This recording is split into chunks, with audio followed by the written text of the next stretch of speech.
우리가 살아가는 세상 속에서는 어느 정도 타협이 필요할 때가 있습니다.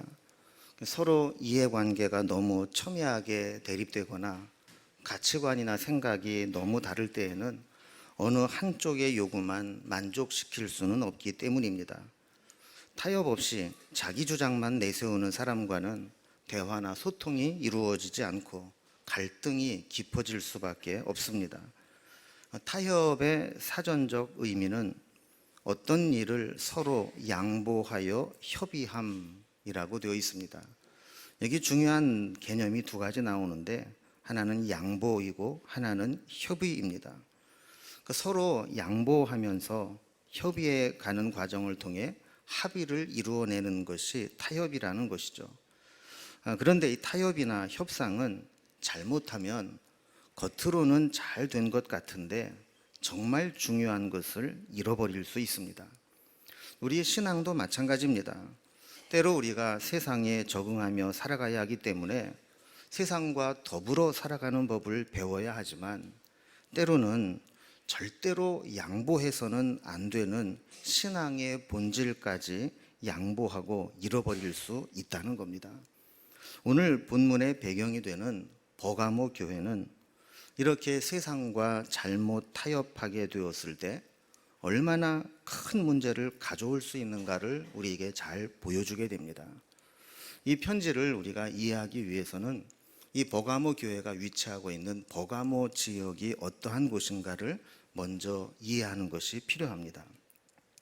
이 버가모, 오늘 본문에 보면 이 버가모 교회가 어떤 상황에 있었는지를 잘 보여주는 구절이 있습니다. 13절 말씀에 보면 네가 어디에 사는지를 내가 아노니 거기는 사탄의 권좌가 있는 데라 그랬습니다. 지금 버가모 교인들이 살고 있는 곳을 한마디로 말하면 어디에 있다는 거예요? 사탄의 권좌가 있는 곳에 살고 있다라는 겁니다. 영적으로 매우 힘든 곳, 신앙생활하기 어려운 곳, 마치 우리가 어떤 적성 국가에 가서 우리의 신분이나 사상을 바꾸지 않고 살아가는 것과 같은 그런 갈등과 어려움을 겪는 곳이라는 것이죠. 이 권좌라고 하는 것은 권세 있는 보좌라는 뜻입니다. 성경에 보면 특별히 계시록에 어린 양이 계신 곳이 보좌다 이런 얘기를 합니다. 이 보좌에는 세 가지가 주어지는데 영광과 통치와 심판입니다. 이 보좌에 계신 주님은 영광을 받으시고 이 세상을 통치하시고 그리고 마지막에는 심판하는 권세를 가지고 있다라는 거예요. 자, 그런데 이 버가모에는 우리 주님의 권좌가 있는 곳이 아니라 사탄의 권좌가 있는 곳이라는 겁니다. 사탄이 영광을 받고 사탄의 세력이 통치하고 사탄에 의해서 심판을 받는 그런 곳이라는 거죠. 그럼 버가모가 왜 이런 평가를 받았는가? 먼저 첫 번째로 이 버가모는 당시 소아시아 지역에 행정 수도가 있었던 곳입니다. 로마 제국은 큰 영토를 관할하면서 지역별로 총독부를 두어서 관할을 하게 했습니다. 그런데 이 소아시아 지역에 총독부를 둔 곳이 바로 버가모였습니다. 그리고 이곳에 상당한 자치권을 부여해 줍니다. 그래서 독자적으로 재판을 할 수 있는 사법권과 또 판결 내용에 따라서 집행할 수 있는 권한, 심지어 다른 곳에는 없는 사형 집행권까지도 총독에게 주었습니다. 어떻게 보면 다른 도시에는 없는 이런 특권을 누리게 되면서 버가모 사람들은 로마가 자기네 도시에만 부여한 이 권한을 매우 자랑스럽게 여기면서 이 자기 도시에 대한 가치를 정의의 칼이라 이렇게 불렀습니다. 재미있는 것은 이 버가모 교회에 보낸 편지를 보면 검, 칼이라는 말이 종종 등장합니다. 12절에 보면 좌우에 날선검을 가지신 이가 이르시되, 이 날선검으로 심판하시는 주님이라는 것을 밝히는 겁니다. 또 16절에 보면 회개하지 않는 자들에게 내가 네게 속히 가서 내 입의 검으로 그들과 싸우리라 그랬습니다. 여기에도 검이 등장을 하죠. 우리 주님께서 이렇게 정의의 검, 심판의 검을 자랑하는 버가모 사람들에게 내가 진짜 검을 가지고 있다, 내가 진짜 심판자다라는 것을 기억하라는 이야기입니다. 두 번째로 버가모는 온갖 우상 숭배의 본거지였습니다. 버가모는 아름다운 계곡으로부터 매우 가파르고 웅장하게 솟아있는 고지대 위에 위치해 있습니다. 지금도 이 성지순례를 가서 거기에 올라가려면 걸어서 올라가기 힘들어서 케이블카를 타고 올라가야 될 정도로 아주 가파른 고지대 위에 있습니다. 그런데 이 높은 지역에 온갖 우상의 신전들이 가득가득 모여 있습니다. 지혜의 신이라 불리는 아테네 신과 술의 신 디오니소스, 우리 바카스로 알고 있는 술의 신이죠. 그 신전이 있고, 또 그리스 신화의 주신인 제우스 신의 신전이 그곳에 있었습니다. 지금은 이 제우스 신전을 독일에서 통째로 뜯어다가 독일의 어느 부분에 그것을 그대로 재건축해 놓았습니다. 그러니까 그 정도로 탐내는 이제 신전이었던 것이죠. 그리고 버가모 역시 황제 숭배의 신전이 있었던 곳입니다. 세 번째로 이 버가모는 학문과 의학의 도시였습니다. 당시 버가모의 인구가 약 20만 명 정도로 추정을 하고 있는데, 거기에는 큰 도서관이 있었습니다. 거기에 책이 몇 권이 있었느냐? 20만 권의 책이 있었습니다. 그래서 알렉산드리아와 더불어 쌍벽을 이루는 세계에서 제일 큰 도서관을 가지고 있었던 곳입니다. 그런데 이 책들이 문제입니다. 이 책의 대부분은 하나님을 경외하는 책이 아니라 이 세상의 혼돈스러운 정신으로 혼미하게 만들고 타락하게 만드는 인본주의적인 책들이었습니다. 그러다 보니까 이런 책들을 계속 읽는 이 버가모 시민들은 점점 이 세상적이고 인본주의적인 삶을 살아가게 되었던 것이죠. 또 이 버가모에는 고대 의학의 창시자 중에 하나인 갈레노스라는 사람이 살던 곳이고, 유명한 병원이 있어서 수많은 환자들이 소아시아 전역에서 몰려왔습니다.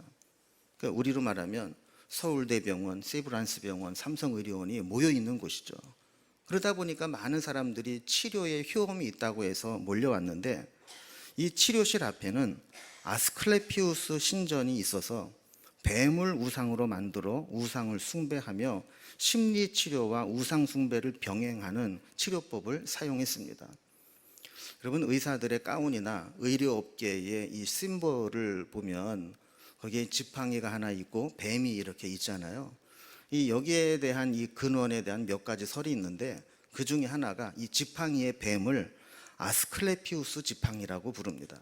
그러니까 여기에서 나왔다라는 이야기죠. 이렇게 버가모는 정치적으로는 행정 수도로서 행정권과 사법권을 가지고 있었고, 또 사회 문화적으로는 황제 숭배와 우상 신전에서 우상 숭배가 본격적으로 이루어지고 있었고, 또 인본주의적인 학문과 또 의술로 인해서 사람들에게 그들이 가지고 있는 가치관을 강요했던 곳입니다. 그래서 믿지 않는 자들에게 조직적인 박해와 불이익을 가했고, 또 그들에게 우상 숭배를 강요했던 곳이죠. 그런데 놀랍게도 그러한 곳에도 하나님의 백성들이 존재했고, 하나님의 교회가 세워져서 믿음의 역사를 진행해 왔다라는 겁니다. 요즘 말로 표현을 한다면 안티 기독교 세력의 총본산지, 중심지에서 믿음을 지키겠다고 모여서 신앙생활하는 사람들이 있었다라는 것이죠. 여러분, 그들이 얼마나 사탄의 공격을 받고 방해를 받으면서 신앙을 어렵게 지켜냈겠어요. 주님은 버가모 교회가 이렇게 힘든 상황 가운데에서도 신앙을 굳게 지키고 있다는 사실을 알고 계셨고, 13절 말씀에 보면 이렇게 칭찬을 합니다. 내가 내 이름을 굳게 잡아서 내 충성된 증인 안디바가 너희 가운데 곧 사탄이 사는 곳에서 죽임을 당할 때에도 나를 믿는 믿음을 저버리지 아니하였도다 그랬습니다. 이 핍박의 절정에 다다른 것은 안디바라는 사람의 순교였습니다. 안디바는 바울이 버가모에서 복음을 전하고 교회를 세우고 다른 곳에 전도하기 위해서 떠나게 되었을 때 바울의 후계자로 세워진 사람이라고 알려져 있습니다. 이 안디바라는 사람의 이름 자체가 의미하는 바가 큽니다. 이 안디바의 헬라식 원래 이름은 안티파스입니다. 이 안티파스라는 이름의 뜻은 안티, 반대하다라는 뜻과 또 파스, 동의하다, 동질화되다 라는 의미의 합성어입니다. 자, 그러니까 동의하지 않는다, 동질화되는 것에 반대한다 라는 의미를 가지고 있는 것이죠. 뭐를 동의하지 않고 뭐에 동질화되지 않았다는 거예요? 이 버가모 지역의 인본주의와 또 우상숭배, 이런 것에 동의하지 않고 거기에 물들지 않고 신앙을 지켜냈다라는 의미입니다. 사탄은 본보기로 가장 믿음이 좋은 자, 교회의 지도자인 안디바를 죽였습니다. 전승에 의하면 불에 달군 이 철판 위로 걸어가게 만들어서 말하자면 철판 구이가 되듯이 그렇게 순교를 당하게 된 것입니다. 안디바를 처형함으로 노리는 것은 단순히 그 한 사람을 죽이는 것이 아니라 이렇게 핍박과 고문과 죽임 당하는 것을 보면서 믿음을 가진 사람들의 신앙이 흔들리기를 원했고 세상과 타협하고 그 버가모 지역에서 있었던 우상 숭배에 동조하기를 원했던 것이죠. 자, 그런데 뜻밖의 결과가 나타났습니다. 안디바를 죽이면 다른 성도들의 믿음이 흔들리고 신앙에서 떠날 줄 알았는데 오히려 위기를 만나게 되자 저들은 더 믿음으로 든든히 서게 됩니다. 내 이름을 굳게 잡았다라는 말씀이 바로 그런 것이죠. 안디바가 죽는 모습을 보면서도 믿음을 저버리지 않았던 겁니다. 얼마나 귀합니까? 그러자 사단은 다른 방법으로 교회를 무너뜨리려고 했습니다. 그것은 소리 없이 진행되는 세상의 동화 작용입니다. 그래서 핍박을 중단하고 화해의 손길을 내밀기 시작합니다. 갑자기 편안하게 만들어주고 세상의 쾌락을 맛보게 만듭니다. 그러면서부터 진짜 심각한 문제가 발생을 합니다. 순교와 박해 속에서도 믿음을 지켰던 버가모 교회에게 주님은 두어 가지 책망할 것이 있다고 하시면서 그 실체를 밝힙니다. 14절에 보면 그러나 네게 두어 가지 책망할 것이 있나니 거기 내게 발람의 교훈을 지키는 자들이 있도다. 발람이 발락을 가르쳐 이스라엘 자손 앞에 걸림돌을 놓아 우상의 제물을 먹게 하였고 또 행음하게 하였느니라 그랬습니다. 자, 발람의 교훈을 지키게 했다라는 것이죠. 또 15절에 보면 두 번째 책망할 것을 이야기합니다. 이와 같이 내게도 니골라당의 교훈을 지키는 자들이 있도다 그랬습니다. 자, 그러니까 지금 이 버가모 교회의 문제가 되는 게 뭐예요? 발람의 교훈과 니골라당의 교훈입니다. 이 발람의 교훈은 뭐고 니골라당의 교훈은 뭘까요? 이 두 발람과 니골라는, 발람은 히브리어고 니골라는 헬라어인데 의미적으로는 같은 의미를 가지고 있습니다. 공교롭게도 이 발람이라는 히브리어의 발이라는 뜻은 삼키다, 파멸하다라는 의미고 람이라는 말은 백성이라는 뜻입니다. 니골라의 니골이라는 말은 정복하다, 지배하다라는 뜻이고 라는 라오스, 백성이라는 뜻입니다. 자, 그러니까 이 두 이름의 뜻은 잘못된 교훈으로 백성들을 정복하고 파멸시킨다는 의미를 가지고 있는 것이죠. 자, 그렇다면 먼저 발람의 교훈이 뭐길래 이것이 그렇게 심각한가 한번 살펴보겠습니다. 이 발람의 내용의 배경은 구약 성경 민수기 22장에서 24장에 나옵니다. 자, 이런 내용입니다. 이스라엘 백성들이 출애굽을 해서 광야를 지나 가나안 땅으로 들어가게 됩니다. 그렇게 가다 보면 필연 모압 땅이라는 곳을 지나가야 됩니다. 그런데 모압 왕이 이스라엘 백성이 가까이 오게 된다는 소식을 듣자 두려움에 빠졌습니다. 일단 숫자가 많습니다. 남자 장정만 60만 명입니다. 그 60만 명이 한번 휩쓸고 지나가면 그 지나간 곳이 어떻게 되겠어요? 거기다 소문을 들어보니까 이들이 광야를 지나면서 여러 차례 전쟁을 하는데 한 번도 져본 적이 없다는 거예요.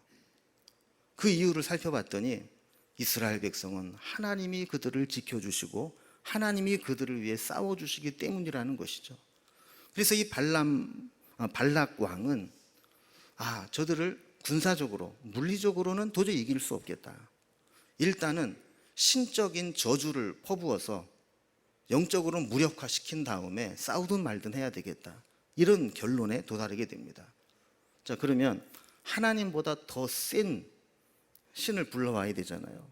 그래서 그 지역에서 가장 용하다고 소문이 난 가장 영빨 있는 선지자를 찾습니다. 여기에 발탁된 사람이 발람입니다.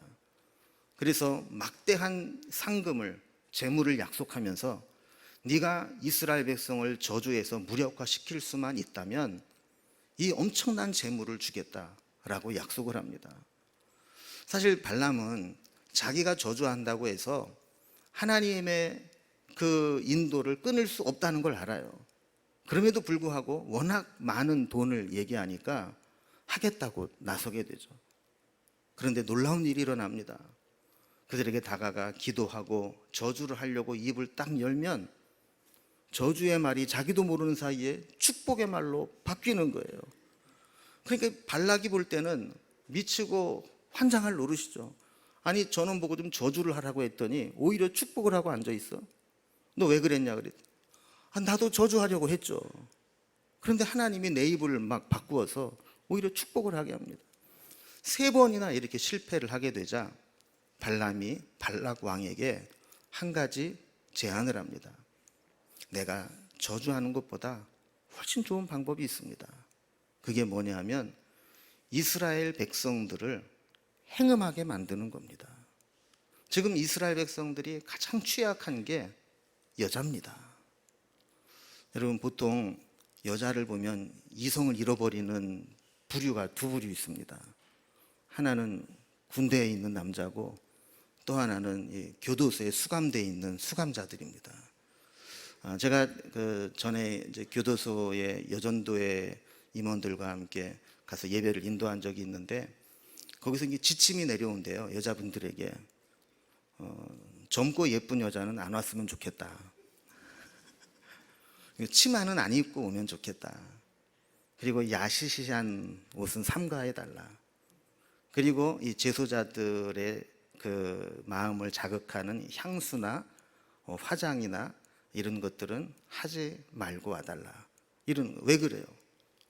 맨 시커먼 남자들만 보다가 여자를 보면 나이나 미모에 상관없이 치마만 둘러도 이게 흔들린다는 거예요. 여러분, 군대에 가면 어때요? 남자들만 있는데 여자 한 명 지나가 보세요. 난리가 납니다. 모압의 발람이 얘기한 게 바로 그런 거죠. 이스라엘 백성들 지금 광야를 40년 동안 걸어오면서 맨 본 게 사막이고 광야고 그냥 먼지고 뜨거운 태양이고 저 사람들은 지금 인생의 재미를 모르고 사는 사람들이다. 그런데 이 모압의 우상 숭배를 초대를 하면서 거기에 오는 사람들에게 여 사제들과 이 성관계를 맺게 해주면 저들이 눈이 돌아갈 거다, 뒤집힐 거다, 이렇게 제안을 하는 거예요. 그런데 이 발람의 계책이 정확히 맞아떨어졌습니다. 이스라엘 백성들이 하나씩 하나씩 모압의 우상 숭배와 그 신전에서 여인들과의 행음에 물들기 했습니다. 결국 하나님이 진노하셔서 이스라엘 전체가 멸망당할 위기에 처하게 됩니다. 어떻게 보면 이스라엘 백성들이 광야를 지나면서 수많은 위기를 겪었지만 가장 큰 위기 중에 하나였습니다. 하나님은 그 이스라엘 민족에게 연병이 돌게 해서 우상 숭배와 음행에 가담한 자들을 다 죽이기 시작하는데 그냥 내버려 두다가는 안 갔다 온 사람이 없으니까 다 죽게 되는 거예요. 이때 비느하스라는 사람이 등장을 합니다. 그래서 비느하스가 이대로 내버려 두다가는 우리가 몰살당하겠다. 그래서 이 우상 숭배와 음행에 주동했던 자들을 색출을 해서 선제적으로 척결을 합니다. 자, 이렇게 되면서 하나님의 심판이 그치게 되는데, 그때에 죽었던, 심판을 받아 죽었던 자들이 2만 4천 명에 이르게 됩니다. 엄청난 숫자가 죽게 된 거죠. 자, 그런데 세월이 흘러서 지금 버가모 교회에 이런 발람의 교훈을 따르는 자들이 있다는 거예요. 이 버가모 교회는 아까도 살펴본 것처럼 안디바의 순교와 그런 핍박과 고문 속에서도 믿음을 지켜냈는데, 이렇게 세속화와 세상의 쾌락, 우상숭배와 음행이 들어오게 될 때 그것을 배척하지 못하고 타협을 하게 되다가 결국에는 타락하게 되었다라는 겁니다. 발람의 교훈대로 이스라엘 백성이 물든 것처럼 버가모 교회도 세상의 쾌락과 동화되고 죄악의 물결과 함께 편승하게 되었다라는 것이죠. 자, 그럼 그 다음에 등장하는 니골라당의 교훈은 뭘까요? 이 니골라당은 우리가 지난번 첫 번째 시간에 에베소 교회에 보낸 편지에서도 등장을 했습니다. 2장 6절에 보면 내가 니골라당의 행위를 미워하는도다. 나도 이것을 미워하노라 그랬습니다. 이 니골라당은 한마디로 말하면 도덕 폐기론자입니다. 그 근원은 영지주의고, 영지주의의 가장 근본이 되는 교리가 이원론입니다. 영적인 것은 거룩하고 신성하고 영원하고, 육적인 것은 세속적이고 하찮은 것이라고 보는 것이죠. 그래서 우리가 예수를 믿고 영적으로 구원을 받으면 이 썩어질 하찮은 육체는 아무렇게나 대해도 된다라고 생각을 하는 겁니다. 그래서 우리가 예수를 믿으면서 육체가 짓는 죄는 절대로 우리의 영혼에 영향을 끼치지 못하게 된다. 그러한 행실로 구원은 취소하지 않는다. 이렇게 가르치는 거예요. 여러분, 우리가 예수를 믿으면 정서적으로나 관습적으로 하지 말아야 될 것들이 있죠. 세상 사람들에게 술 먹는 거 죄입니까? 아닙니까? 아니죠. 그런데 여러분, 술을 먹으면 술 먹고 이렇게 조금 이렇게 돼가지고 예배 시간 앉아 있으면 사람들이 아이고 어떻게 술 먹고도 이렇게 예배 안 놓치고 이렇게 왔냐고 칭찬을 해줘요? 아니면은 아니 이렇게 술 먹고 교회를 와? 이렇게 해요. 그러니까 이게 우리 예수를 믿으면서 세상에서 하고 싶은 것을 못하는 경우가 많아요. 그런데 만약에 누군가가 그런 거 아무 소용없다, 우리 자유함이 있어야 된다, 예수 믿고 구원받았으면 우리의 영혼은 이미 구원받았기 때문에 우리의 몸으로는 술을 먹든 담배를 피든 창녀촌을 가든 세상 쾌락을 쫓아 살아가든 아무런 지장이 없다, 이렇게 말하면 그런 교회 가고 싶어요? 안 가고 싶어요? 말로는 안 가고 싶다고 하면서 정말 그렇게만 된다면 이런 생각을 하는 사람도 있겠죠. 그러니까 지금 버가모 교회가 그랬다라는 거예요. 버가모 교회에 이런 니골라당이 와서 도덕 폐기론을 이야기하면서 그런 건 율법적인 것이고 그걸 모르는 자들이나 그렇게 매이는 것이고, 진짜 영적인 진리를 아는 사람은 우리의 육체가 짓는 죄는 아무런 우리에게 영향을 주지 못한다, 이렇게 가르쳐 왔다라는 거예요. 자, 그러다 보니까 이스라엘 백성들 또 버가모 교회 교인들은 믿음의 선배들이 신앙을 지키기 위해서 순교를 당하면서까지 그 지켜왔던 신앙을 타협하고 양보하고 그 신앙을 우습게 여기면서 황제 숭배, 우상 숭배도 아무렇지도 않게 행하게 되었던 겁니다. 이스라엘 백성들이 광야에서 진짜 위기를 만난 것은 광야의 혹독한 기후나 환경이나 그들에게 있는 궁핍이나 이방인들의 군사적 공격이 아니었습니다. 발람의 교훈을 통해 보게 되듯이 눈앞에 보이는 모압의 풍요로움과 유혹하는 여인들이 저들의 신앙을 위협했던 가장 큰 위기였습니다. 세상과 타협하고 안일하게 신앙생활하려는 발람의 교훈과 니골라당의 교훈을 따르는 자들이 교회 안에 독버섯처럼 퍼져나가는 것이 진짜 위기였다는 겁니다. 이런 발람의 교훈과 니골라당의 교훈을 오늘날의 용어로 바꾸어 본다면 그것은 세속화와 혼합주의라고 할 수 있습니다. 신앙의 절대적인 가치가 흔들리고 예전에 우리가 규범이라고 생각했던 것들이 타협되고 양보되기 시작합니다. 예수를 믿으면서도 세상적인 사상과 학문들이 결탁이 되고 혼합되어져 내려오게 됩니다. 세상과 너무 동화되면서 세속화와 혼합주의에 빠지게 됩니다. 여러분, 우리가 여기에 아주 어려운 긴장 관계가 있죠. 너무 세상과 다르게 단절된 삶을 살아가면 고립되고 소외됩니다. 그렇다고 세상 사람들과 너무 똑같이 하다 보면 신앙의 순수성을 잃어버리게 됩니다. 그래서 우리는 균형을 잘 맞추어야 합니다. 또한 적응을 하는 것과 세상에 동화되는 것과는 다르다는 것을 알아야 합니다. 자, 이제 이러한 배경을 가지고 우리 주님께서 버가모 교회에게 주신 교훈을 몇 가지로 좀 정리를 해보겠습니다. 첫째로, 우리는 우리를 진짜 위험하게 만드는 것이 무엇인가를 알아야 합니다. 지금까지 살펴본 것처럼 버가모 교회는 외부로부터 다가온 핍박과 박해는 잘 이겨냈습니다. 그러나 우리의 생각, 우리의 마음, 우리의 내부적으로 서서히 들어와서 동화시켜가는 발람의 교훈과 니골라당의 교훈에는 속수무책으로 무너져 내리고 있었던 겁니다. 여러분, 성도들에게 고난은 참 신비로운 것이어서 우리가 고난을 당한다고 다 망하는 게 아닙니다. 고난은 오히려 진짜 알곡 신앙을 만들기도 합니다. 더 영적으로 깨어나게 만들고 믿음으로 무장하게 만들어서 잃어버린 은혜를 회복하고 능력을 회복하고 정금 같은 믿음으로 다시 태어나게 합니다.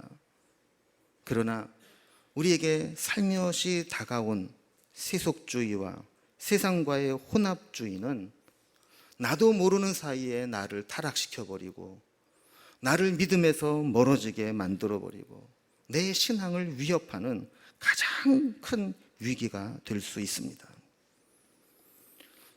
저는 이 버가모 교회의 상황이 오늘 우리의 상황이라면 우리는 어디까지 우리의 믿음을 지킬 수 있을까 하는 고민을 해보았습니다.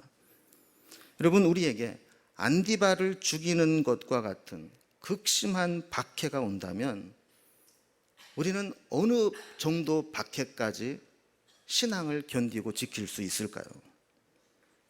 여러분, 자신 있으십니까? 내 목숨을 걸고 나는 죽어도 예수 이름을 포기할 수 없다고 믿음을 지키겠습니까? 누군가 이런 평가를 했습니다. 현대인들은 불의는 참아도 불이익은 못 참는다. 무수한 불의를 보고도 비겁하게 침묵하던 자들이 자기에게 조금만 손해가 되거나 남에 비해서 내가 불이익을 당한다고 생각하면 그거는 참지 못한다는 거예요. 여러분, 신앙적으로도 마찬가지입니다. 예수를 믿으면서 나에게 도움이 되고 나에게 유익하다고 생각하면 신앙생활을 이어나가지만 만약에 내가 신앙생활하는 것이 나에게 불이익이 되거나 희생을 강요하거나 손해가 된다면 그것을 감수할 수 있는 그 믿음이 점점 약해지고 있다는 것이죠. 뿐만 아니라 우리 안에는 나도 모르는 사이에 발람의 교훈과 니골라당의 교훈이 들어와 있을 수 있습니다.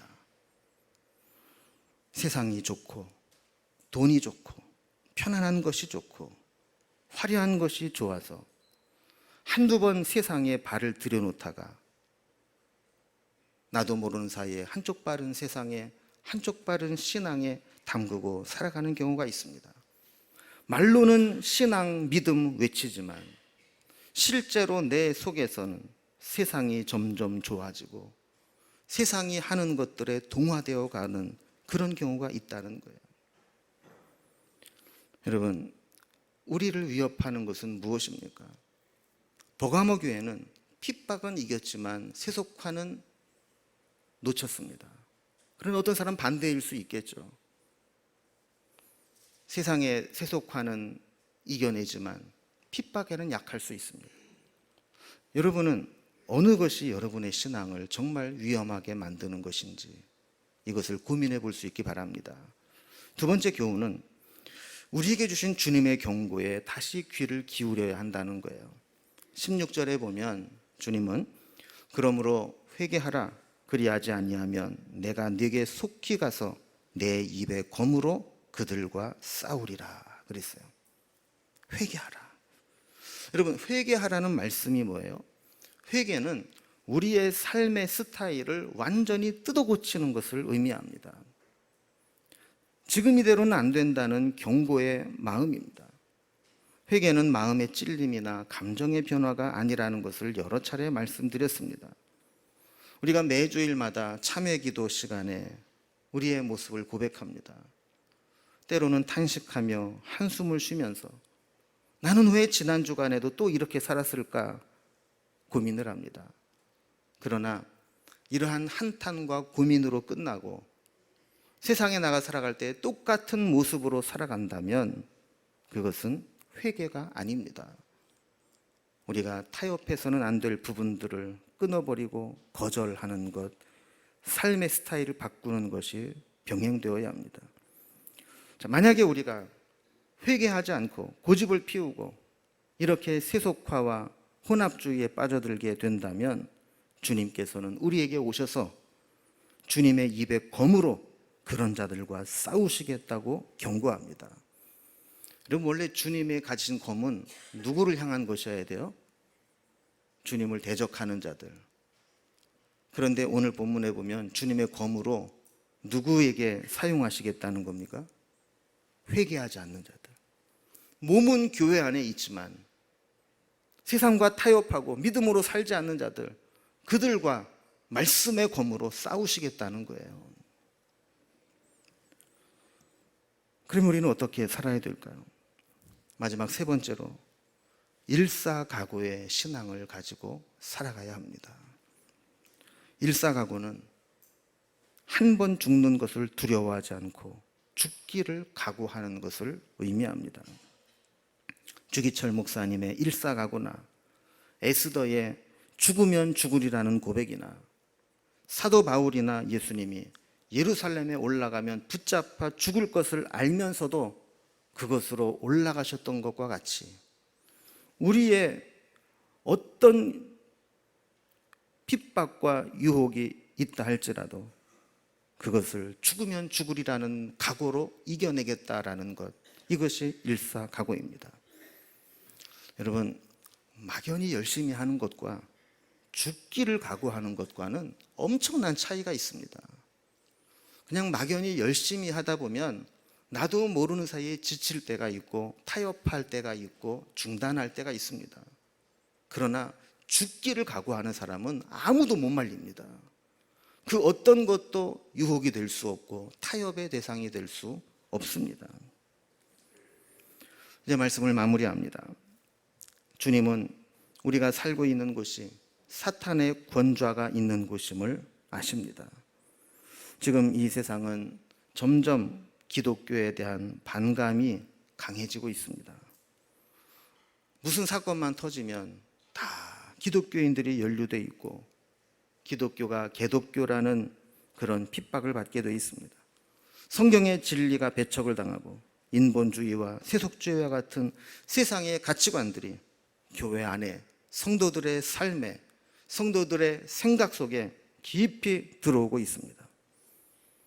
성경을 이야기할 때 아직도 그런 얘기하고 있느냐, 아직도 종교적 편향성을 가지고 있느냐, 이런 평가를 받을 수 있고 세상과 동조해야 깨어있는 사람, 열린 사람이라고 하는 인식을 갖게 만드는 것이 이 세상입니다. 이런 세상을 살아가는 우리가 어떻게 믿음을 지켜야 할까요? 이 시간 우리는 우리의 신앙을 다시 한번 점검했으면 좋겠습니다. 한편으로는 점점 반기독교적인 정서가 강해지는 이 세상 속에서 믿는 자들이 어떻게 처신하고 살아가야 될 것인지, 그리고 우리 스스로 우리에게 주신 믿음을 어떻게 지키고 살아가야 될지, 이것들을 고민하면서 영적으로 부단히 씨름하고 주님이 원하시는 모습으로 살아갈 수 있기를 주님의 이름으로 기원합니다. 기도하겠습니다. 하나님 아버지, 지금 우리가 살아가고 있는 이 시대는 버가모 교회의 모습과 같이 이 세상에서 때로는 기독교인으로 살아가는 수많은 압박을 받기도 하고 때로는 세속화와 혼합주의의 압력을 받으며 살아가야 되는 현실을 우리 주님이 아십니다. 버가모 교회는 핍박과 박해는 이겼지만 그러나 세속주의와 또 혼합주의에는 속수무책으로 무너졌던 것을 보게 됩니다.